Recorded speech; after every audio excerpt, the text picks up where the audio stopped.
Hello, I'm Associate Professor Vanessa Scarf, a midwife, lecturer and researcher at UTS. Have you ever wondered what it takes to be a midwife?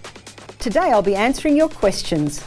Let's get started. What do I need to study to become a midwife? At UTS we offer 2 programs to become a midwife. There's the Bachelor of Midwifery, and that's a 3-year course, and you can enter that straight from school or as a mature age student. The other option that we offer at UTS to become a midwife is the Graduate Diploma in Midwifery.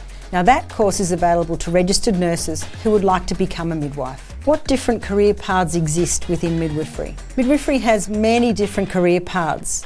There's the clinical midwife role, where the midwife can work in a hospital, they can work in a birth centre, or they can work in private practice. Within the hospital system, there's the midwifery educator role, there's the midwifery manager role, and there's also the clinical midwifery consultant role. There are also midwifery academic roles. After 20 years in clinical practice, I came into academia, and so now I teach the future generation of midwives, and I also do research in midwifery. What kinds of settings do midwives work in? Midwives work in hospitals, birth centres, community centres, home birth programs, and they also work in universities. What does a midwife typically do in their day-to-day work? Well, this varies greatly depending on what setting a midwife is working in. Midwives routinely see women during pregnancy, they may be caring for a woman during labour, they may be looking after a woman in the postpartum period. That's when she's had the baby and she's helping the woman with breastfeeding and adapting to new motherhood. What skills and qualities are important for a midwife to have? Midwives need to be adaptable, they need to be good listeners, and they need to be able to form a relationship very quickly with the women that they're working with. They also need to be reliable, as they work in a really big team of people to help look after women who are pregnant. What are some of the biggest challenges midwives face in their work? There's so much variety in the work of a midwife, particularly in the hospital.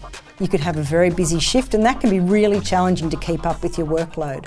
Then of course there are the days when things don't go to plan and their outcomes aren't what we were hoping for. That's really challenging to deal with. What do you enjoy most about being a midwife? The thing I enjoy most about being a midwife is watching a new family emerge, watching a baby being born, a new mother being born, and a family being built. That magic of that absolutely never gets old.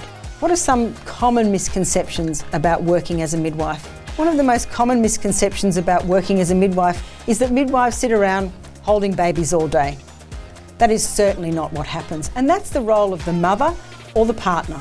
What's your top tip or best piece of advice for someone who wants to become a midwife? I would say my best piece of advice would be stay adaptable. Every day is different. That's all the questions for today. If this got you interested, check out the UTS website and search up midwifery to learn more about working in this field.